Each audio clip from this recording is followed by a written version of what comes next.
Alliance briefing.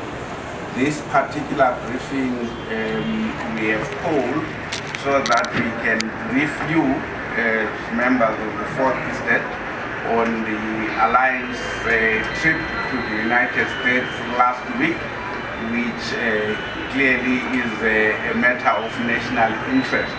Comrade BT will start the briefing on the general context of the trip, and then Comrade Chamisa will speak on some of the specifics of their trip as the two members of the Alliance who represented the Alliance on that trip.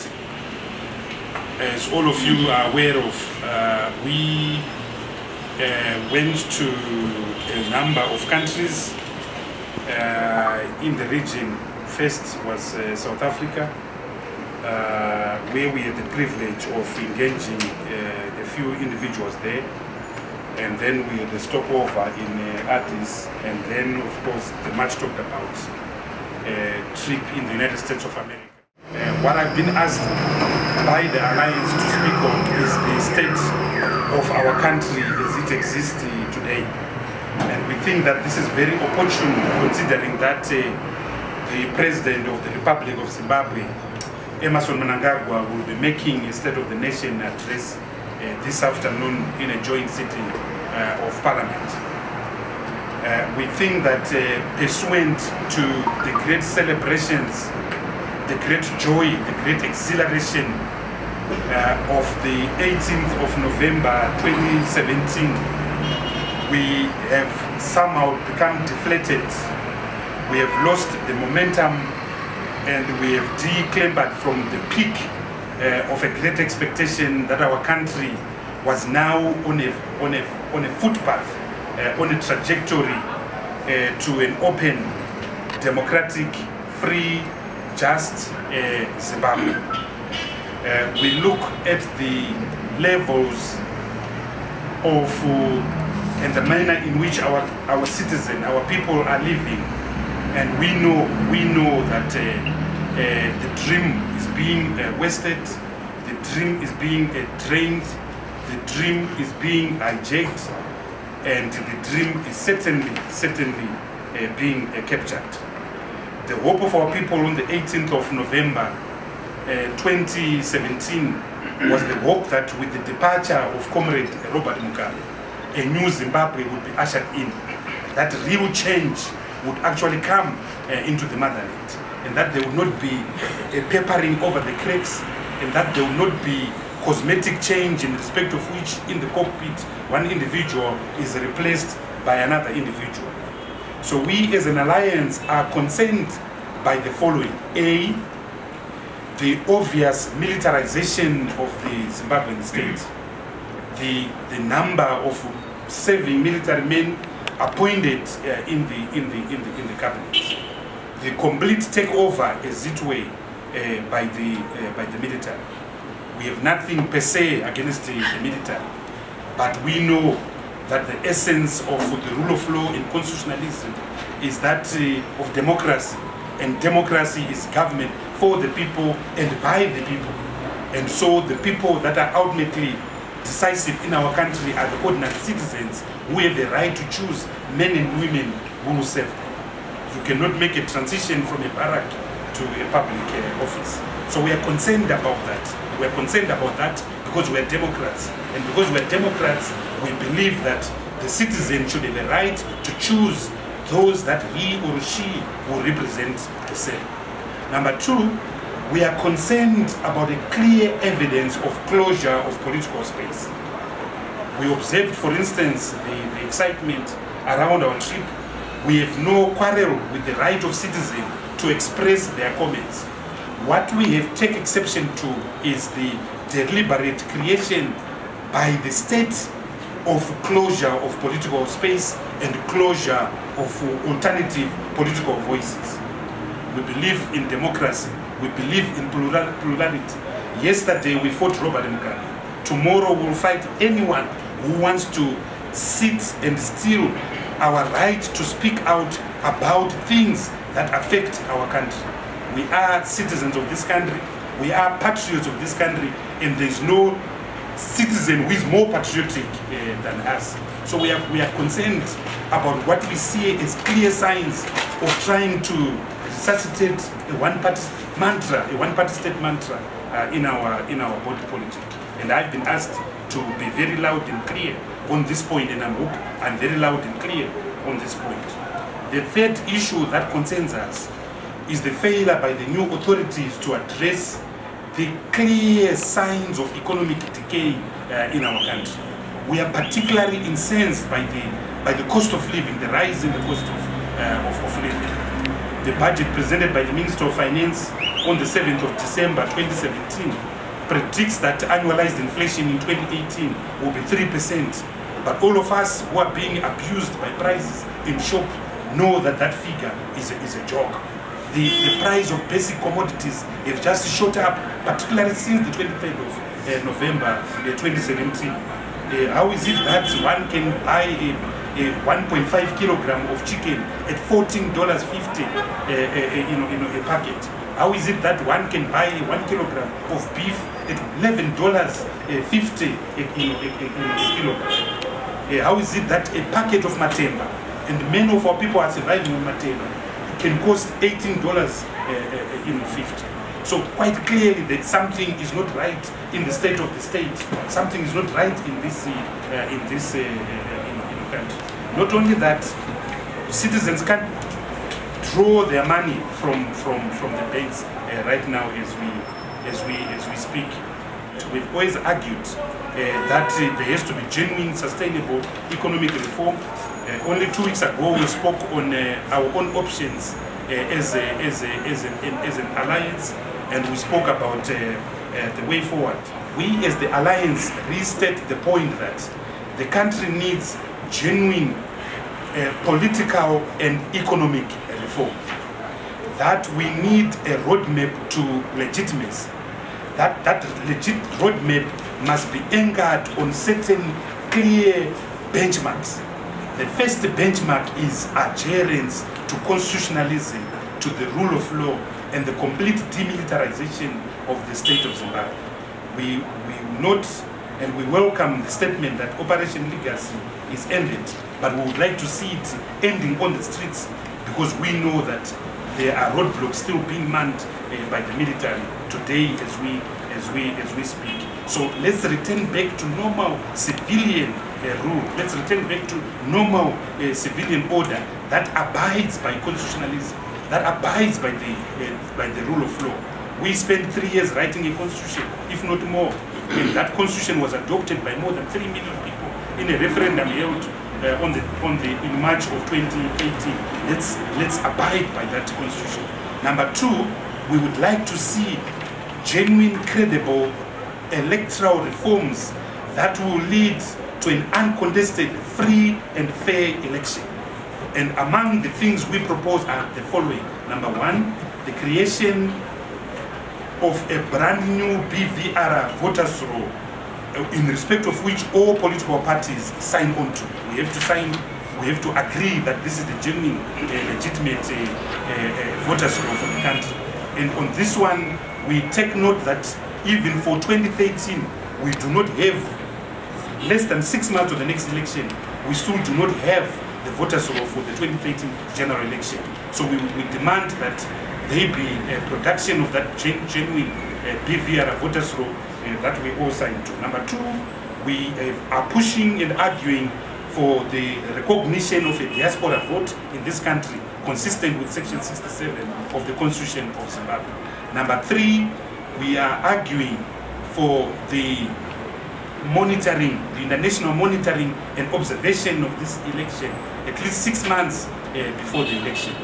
And we are demanding, consistent with the SADC guidelines on elections, the African Union guidelines on elections, that these monitors and observers must be international monitors from all over the show, and not just the usual menu card of monitors from a few selected countries in the region, which has been the case. Number four, we are arguing for the creation of an environment that is conducive to proper propagation of freedom of association and freedom of movement during an election. So we pray that there will be no violence. We pray that there will be no coercion, no capture, no corruption in the next election. We pray that the pillars that have stood, the legislative pillars that have stood against the holding of a free and fair election from an environment point of view are dealt with. In particular, we ask for the repeal of the Public Order Security Act. We ask for the repeal of the Access to Information and Protection of Privacy Act. We ask for a repeal of certain sections of the Broadcasting Act. Number 4, we ask for major amendments to the Electoral Act. Some of the amendments we are seeking are demands that no one not on the voters' roll should be allowed to vote. Because we remember, and we still have the hangover of 2013 when we were abused by a creature, a little white creature known as the voter registration slip. We also, so there are a number of reforms which we are proposing around the Electoral Act. Next is the access to media freedoms. We believe that the opposition and alternative voices should have equal airtime in public spaces, particularly the broadcasting houses. We also believe that there should be democratization and liberalization of access to broadcasting licenses. We note the monopoly of ZANU individuals in the acquisition of broadcasting licenses. Surely that must be democratized so that every citizen, irrespective of the color of his or her political card, is free to run a talk show radio station and so forth. All these things, and this is very key, we asked for a special role of the UN in our elections. You recall that in 2013, the UN was actually coming to Zimbabwe, but was stopped in South Africa from coming to do a scoping mission. Zimbabwe is a full paid-up member of the UN, and the UN has got certain specialized skills developed over the years to prevent contested elections. And in the context of Zimbabwe, we are choking with contested elections. Just 2008, 2013. So we need the expertise of the UN in this process. And lastly, this war process must be underwritten by the international community. This war process must be underwritten and guaranteed by the international community. So these are the things that we've been talking about. We've nothing to hide, and at this stage I will defer to my colleague, Advocate Chamis. Thank you very much, Honorable BT, President of the BTP, and critical members of the Alliance. I want to first thank you for that very vivid narrative, but just also to emphasize that we acknowledge as the Alliance the interest that has been generated by our visit to the United States of America. But of course we are people who believe in accountability. We believe in our duty to the people we represent. And it is in that context that we undertake this important pillar of good governance, that is reporting to the people we lead, and also that primarily defines the reason why we are having this important brief, just to make sure that we account to our constituents and we also account to the people we lead. But I must also emphasize that one of the key partners in the Alliance, the MDCT, is the official opposition in the country. And by being the official opposition in the country and being in Parliament, we automatically are part of government, but in the opposite side. Because government is the ruling party and the opposing party. And we are the part of government that is opposing the government of the day. And it is official. So in that context, we had to then undertake a trip. The primary reason for our trip was to first reposition the opposition. Secondly, our strategic re-engagement process, particularly if we are to be clear that in the next 7 months, we are going to be in government. And ZANU-PF is going to be the opposition. So we cannot call for any measure against our government which is the government we are going to form in the next 7 months. We are so sure that ZANU-PF is on its way out and we are on our way in. And for that reason, we need to prepare and plan for the next government. So strategic re-engagement is very important. In fact, we began this process during the inclusive government. I think, Honorable Nguni, you remember we were still minister. We are the ones who started the re-engagement process as led by the Prime Minister, then our Dr. Richard Morgan Tsvangirai. So what we are simply doing is to punctuate and make sure that we advance that agenda to re-engage. And of course, we had some very important meetings which I will also highlight. The third one was then to set the framework for free and fair elections in Zimbabwe. We need to make sure we get this message to the local and domestic audience, but also we must get it out there to the international community. And this is why we are engaging. We are not going to stop engaging. We have done the SADC region, we have done the AU, we have done the US. We are going to do other countries, including China, Russia, Europe. We will go everywhere with this universal message to make sure that we give our people a fighting chance, the people of Zimbabwe a fighting chance. We are conscious that for us to be able to achieve what we want to achieve, we must be able to create the necessary networks, the necessary communication lines, which lines have been created. So we are serious in business. We stand strong on our message. We do acknowledge that ZANU-PF is so desperate.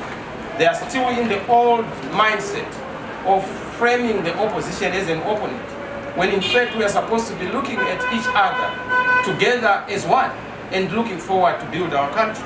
Building our country is not going to take the mindset of the old, which is the mindset Mr. Mnangagwa seeks to be perpetuated. So what we are seeing in government is a new face with the old mind. What we are seeing in government is just a new haircut, but the same old systems and the same old head.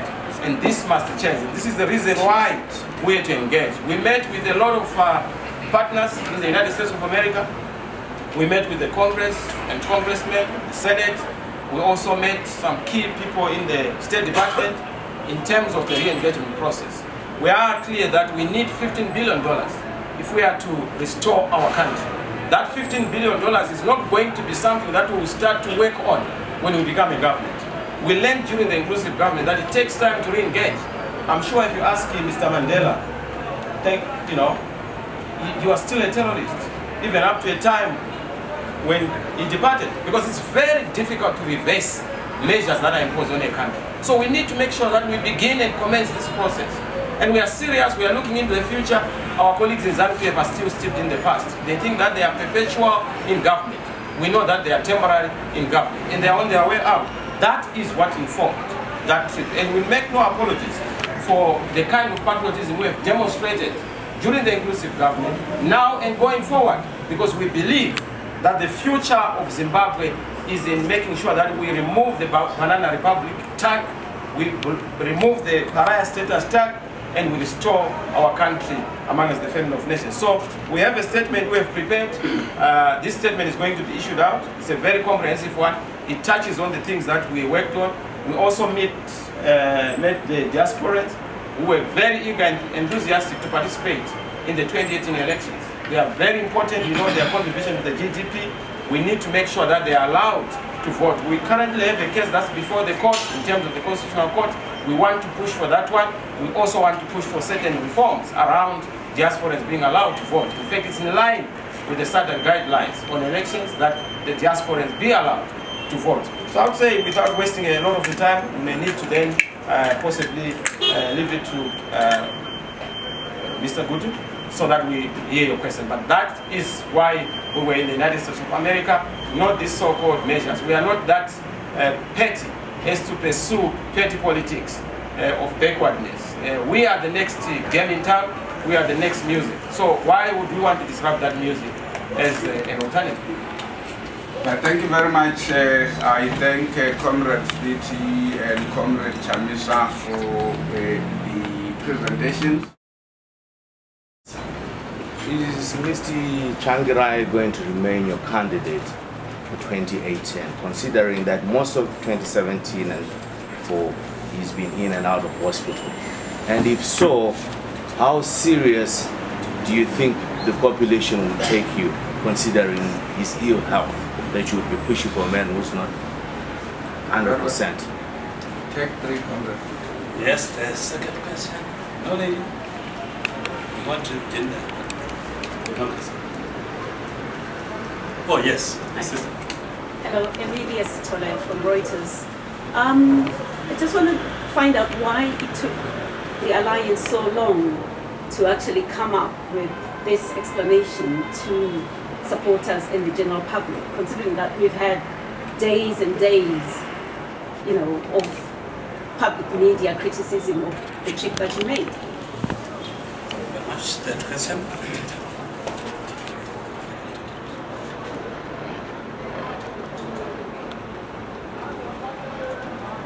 Serious journalist, there's no third question. Thank you very much. Let me start by asking Comrade Chamisa to answer whichever question is coming to answer.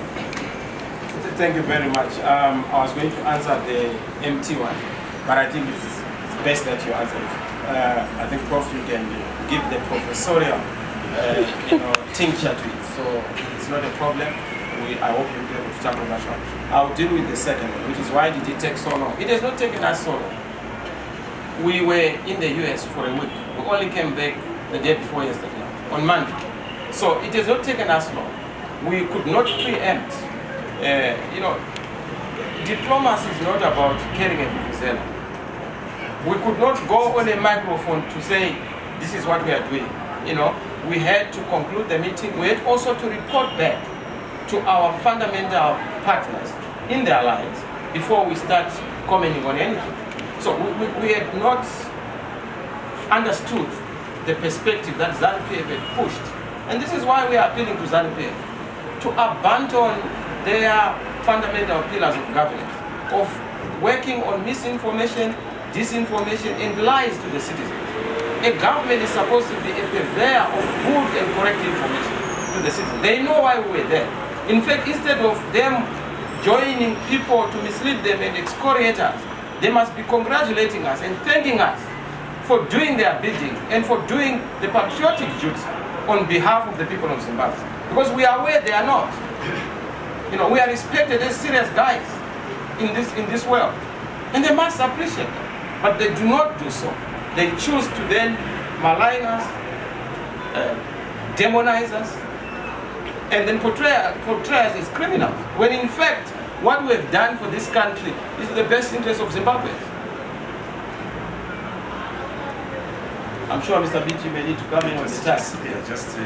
Look, as Honorable Chamisa has said, we only came here back on Monday after real adventures, because it was obvious that some extra legal measures had been planned to prevent us from entering our country, but we're back, we are alive, and as we have said in our statement, we do not apologize for putting the interests of our country first. We do not apologize for representing the ordinary Zimbabwean citizen, and we do not apologize for acting in the best interest of Zimbabwe. We are a serious opposition. We've been in the trenches for years. We've got scars to prove it. We were privileged to have a stint in government. We showed that we are as patriotic as the next compatriot, and our record speaks for itself. So we are going to engage our structures. You will see a very active alliance next year, but we're also going to pursue, as Honorable Chamisa said, our diplomatic agenda. We have big meetings lined up in January, somewhere in some African countries. We're not going to stop, because that is what is in the best interest of Zimbabwe. And we find it ironic that if visits are to other places, there's no problem. Yeah. If we had gone to Beijing, there wouldn't have a problem. But yes, we're going to go to Beijing in February. We're going to go to Russia in March, and that's what is in the best interest of our people. Honorable Professor.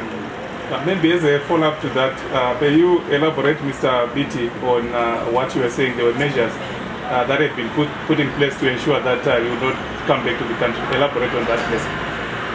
Yeah, just to say there were extra legal measures, but we came back. Thank you.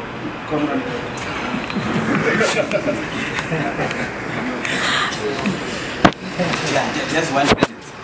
Once you are in the opposition and you go out on a trip and then the ruling government starts howling and growling, it means that trip is a resounding success. Okay, thank you very much for the questions and the answers. The question on MT President Tsvangirai, we have answered this question again and again. Our answer will remain the same. Asked last week, asked today, asked next week, it will remain the same. President Tsvangirai is our candidate. We collectively, as 7 members of the Alliance, agreed without any equivocation that he is our best foot forward. He is our best foot forward because he is experienced, he is a unifier who unifies us. 3, he has the credentials of a Democrat who has been in the trenches over the years. He has the vision, the personal vision as to where we want to take our country should we form the next government. Whether he is well or unwell is neither here nor there. Only God has the prerogative of granting health, illness or sickness at any given time. None of us as humans has the power to decide who will be unwell tomorrow or unwell next week. We all know, for example, that when President Lungu of Zambia was running in the Zambian election, he was unwell. And God granted him the grace to recover, and he is well today. And none of us should seek to stand as if we were God to say this person or that person is unqualified to lead, particularly given the credentials that President Tsvangirai has. Above all, he has defeated ZANU-PF before. And the military, like we said last time, carried out a preemptive coup against this victory in 2008. So we have no qualms at all, none whatsoever, in standing behind his candidacy, because we believe that he is our best candidate with the best opportunity, who unifies us. We have confidence in him to be able to defeat ZANU-PF come July, August next year, when the election must be held. I want to add 1 or 2 points in respect of the first question. There's the hullabaloo about this trip, and yet we are being told daily that there is a new beginning. We are starting a new democratic era in this country without Mugabe. One assumes that if there is a new beginning, you will at the very least start by telling the truth. At the very least. And to basically regress to the default mode of lies and more lies about sanctions. It simply tells us that there is no new beginning. All of you listened to Comrade BT, listened to Comrade Chamisa. Most of these things were being streamed live while they were happening in the States. There was a written statement which he spoke from, particularly Comrade BT in his presentation to the Senate. At no point in that statement did he call for sanctions. In fact, the members of Congress, they were critical of our perspective that there are new opportunities today. They were critical that we're saying there are new opportunities. Talk to us, engage with the government to see whether we can take advantage of those new opportunities. To then go hysterical about something which didn't happen, it is very disheartening. When in particular it comes from those who claim that let us give Mnangagwa and his team a chance, this is a new beginning, and so forth and so on. So let us be clear, let us at least start by being honest, right, and truthful about what happened. It is the democratic right of every Zimbabwean to be able to engage with the world in terms of our vision of what the solutions to the problems of this country are. Second, the clarification, Mutamba says it was frustrated the transitional government, and the father Mkono later issued a statement that it was actually something that we wanted to initiate talks of the Mnangagwa and the SNAP. Can we have clarification of really what happened with regard to the prospects of the transitional government? Thank you. Another question? Yes, my sister. My question, does the Alliance believe that they will form a government even if they win after what has taken place, especially regarding the army? Okay, comrades, anyone to take any of the questions? Oh, yes, another question. Okay, my question is, yesterday Ambassador Mchangwa said the president is a man of his words, so he has applied for free and fair elections coming 2018, and you, he's a new guy on the guns this time. Are you going to give him a chance so that he expresses his mind? Thank you, comrade. Could you Yes, I'll ask you, so I will just a few words. The first question on President Mnangagwa, we don't doubt that he was appointed in terms of the new constitution. So we've never questioned his legitimacy. The constitution says when the sitting president retires or demises, then the party from whom he came from submits a name to the speaker. The constitution does not say that the process has to be democratic. The constitution simply says the party from whom the old president came submits a name. And we have absolutely no doubt that some people submitted a name. So to that extent, formalism was expected. So we don't question Mnangagwa's right to be there. What we are simply saying is that Mnangagwa, you have not been elected. So let's go to an election with these conditions that we've benchmarked. Let's have a formal and political and institutional reform, but we don't question that he's a legitimate sitting president of the day, because a name was submitted to the speaker of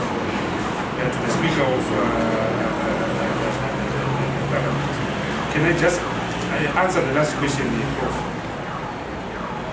We are inundated with this clamor for giving people a chance.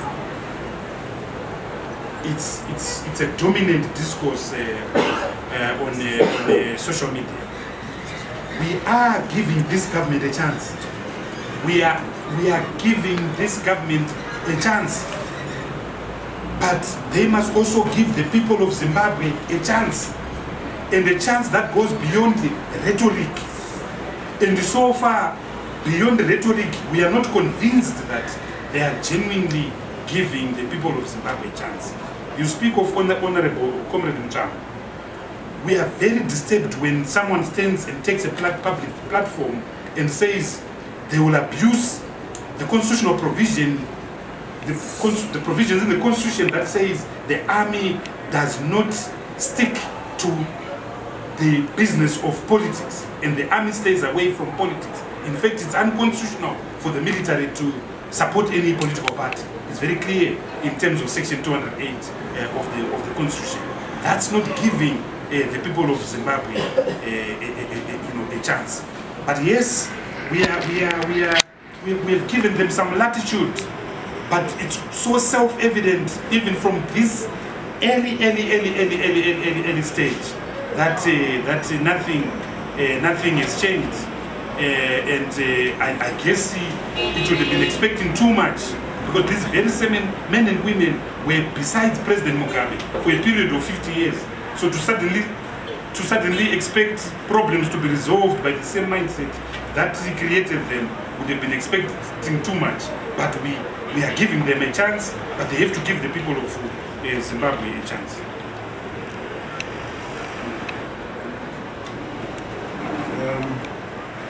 I think some interesting issues are being raised. When you talk about giving someone a chance, being an opposition party does not mean that they are not giving anyone a chance.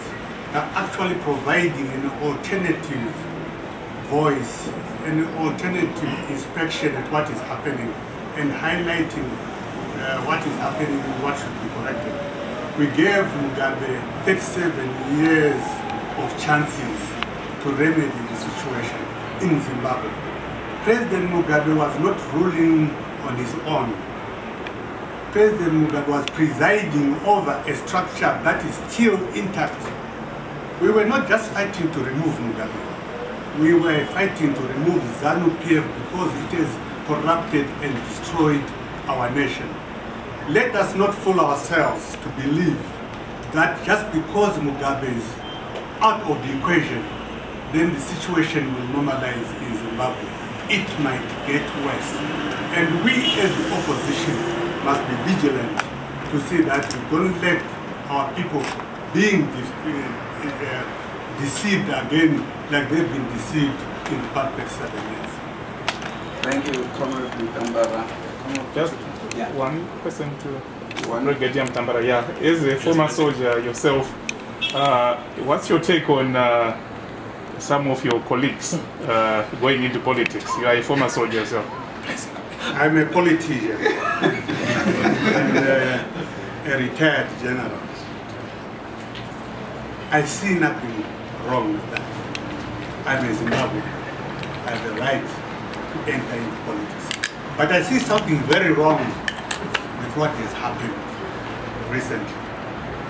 What I see as being wrong, firstly, it is unprecedented that we have a retired general like myself being brought to lead an army where there are serving generals who are aspiring also to go up the rank.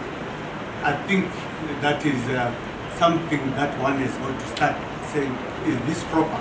How does it augur for the morale of those who are serving? I have no problems if anyone was asked to lead the army. That's the prerogative of the president, maybe as commander-in-chief. But then also, I'm looking at a situation where you have the military spearheading what I might call a popular revolt against a sitting president, which we also participated. But I found it rather odd that in the same vein, the president said all along he was in touch with the military when these developments were taking place. I found that odd. And also I find it odd that you can retire a military man so that you can just give him a political position for that purpose. I think that is also odd. Thank you. Before I ask Comrade Butchert, let me add to Comrade Mtambara. There is everything wrong with the command element of the Zimbabwe National Army presenting itself as war veteran belonging to a particular political party, intervening to settle the political disputes of a political party. There is everything wrong with that. There is also everything wrong with leading a coup in order to become vice president, to become minister. Everything wrong about that. Comrade. Yeah, let me speak on the issue of giving, them a chance. I'm sure after the euphoria that we all experienced on that particular day, everybody had high expectations. But you go back to the streets of Harare, they already have an answer to that one.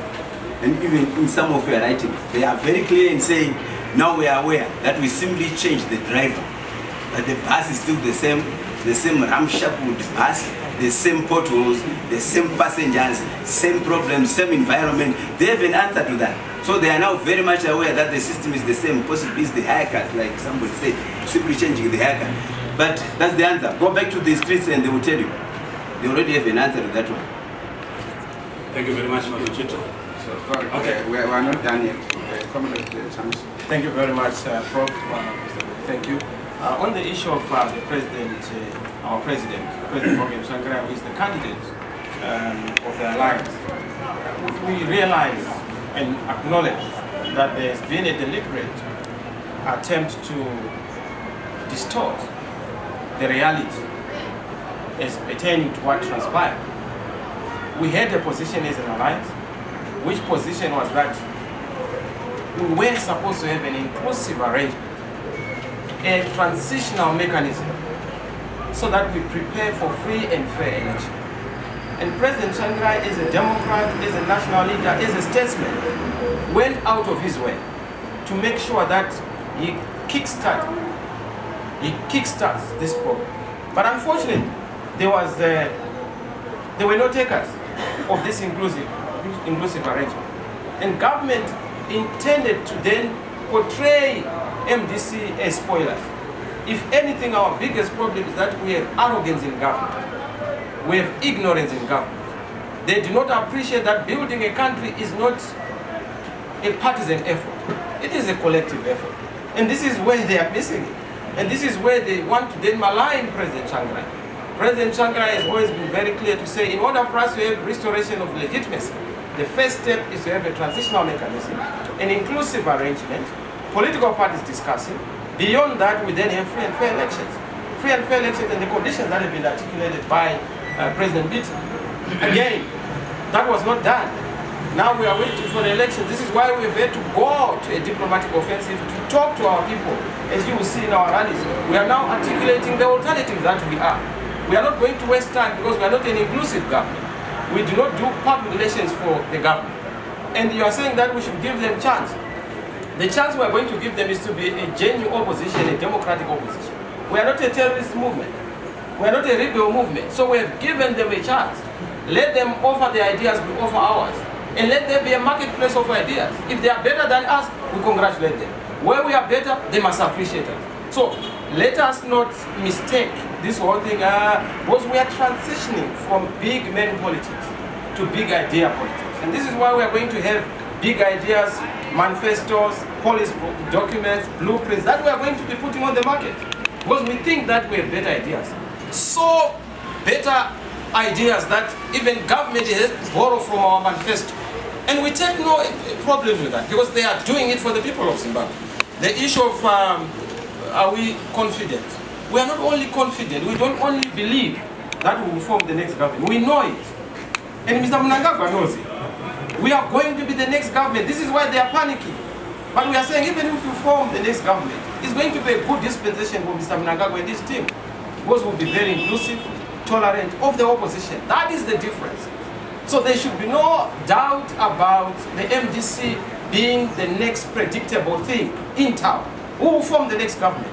And of course, this is why we are saying there has to be underwriting of this process. Once it is done, we are going to be the next government. And we are sure about it. This is why we have to go to America, we will go to the IMF. I know that President Beatty is going to lead another delegation to go and unlock the keys that will give us victory and prosperity as a people. The issue of the outcome of the American trip, the first thing we achieved in America was just to activate the goodwill. People in America, the American government believes in the people of Zimbabwe. Zimbabwe is loved. So we unlocked the goodwill that is there, that is available, but it has not taken us. Because we have a government that do not understand diplomacy. It talks about looking east without understanding that you must look everywhere, including looking to the west and looking to God. So we had to go there to try and teach them, to say, yes, we must engage everyone. So we are sure that the outcome of the American trip has been very successful. It has been a big achievement and a strategic move. Far from people think that it was miscalculated. If you don't know the benefits that we got, then you will make that conclusion because you are misinformed. But we have done a lot. In fact, we also assured Conrad that there be continued humanitarian support. If there is going to be any problem in terms of the rain season, we've assured continued humanitarian support for the United States of America. There's also assured prospective support in terms of economic reconstruction. I told you about the 15 billion we need. We have to start now, and we've already begun. So, yes, this trip has been very fantastic. You know, it has been a powerful trip. We are so happy about it. When we hear ZANU-PF's cries, we know that we are doing something good. Anything that makes ZANU-PF net is good for the people of Zimbabwe. Thank you. Thank you very much for the answers. Before I ask Congress to close, allow me to basically link two questions. The question about President Mnangagwa being legitimate and the question about giving him a chance. Comrade BT has given you a formalistic, legalistic answer, what we call legal formalism. There is also political legitimacy as opposed to legal formalism legitimacy. There is no doubt that from a legal formalism point of view, Comrade BT's answer is 100% correct. But what has been our problem as a nation over almost 2 decades now is the absence or lack of political legitimacy. President Mnangagwa has inherited President Mugabe's crown, if I may call it that, including his illegitimacy in having previously stolen election. So, comrade, we are giving him a chance to deal with that aspect of political illegitimacy, which is why we are tabulating all the things which need to be done by him in the next 6 months. So that should he win in July, August next year, we will congratulate him as a politically legitimate head of state of Zimbabwe. And these conditions, Comrade BT summarized, but it's important to highlight some of them. And that's the chance we're giving. He must get the new commander of the army to reverse the previous statements Zinabashe and others made, to declare in advance for the assurance of every Zimbabwean that whoever wins the election, they will recognize him or her, so as to give confidence to the sovereign citizens of Zimbabwe to vote freely, knowing that their vote will count. So it's important for them to do that in advance, tomorrow, so that we know from General Spanda that they accept the sovereignty of the people of Zimbabwe to select a government of their choice. One critical one. I'll just take 3 or 4. On voter registration. We want to give him a chance to ensure that all the bottlenecks which have been placed previously by President Mugabe on the right of every citizen to register as a voter, such as proof of residence, are removed, so that instead of having 4.6 million, we have the full 7 million adults being registered as voters. And let's see how the entire 7 million will decide. So clear all the bottlenecks, including the diaspora vote Comrade BT spoke about. Then let's go to that election. 3. The freedom that we must have as a people to democratically elect our government is determined by our freedom to mobilize, to organize. So there must be complete, total freedom of everyone to canvass. The police must remain where they are or where they have been in the last 5-6 weeks. Right? They must remain there. Without the fight. Now that the soldiers have gone back, let the people be free, right? Without having to confront the riot police. Yachi Huri, right? Then God is gone. Right? To be free to meet without poster, Comrade BT adverted to that, to hold meetings, to canvass door to door. Then on voting day itself, particularly for the presidential election, let the counting take place properly at each polling station. Let the votes be tallied there, be put up as is required by law, be transported to the constituency, be added at the constituency level, be tallied and be published there. To the province, same process. To national, so that there is no doubt about the movement of figures from the polling station to the national command center. Everybody is satisfied that the totals, wherever they could be, are the same figures which started at the polling station. We are giving Comrade Mnangagwa a chance to do that. And as Comrade Chamisa has said, if he does that, if he wins, we will congratulate him. But there is no chance in hell of ZANU winning an election if our people are let free. So we ask Comrade Mnangagwa to let our people free. Comrade, thank you.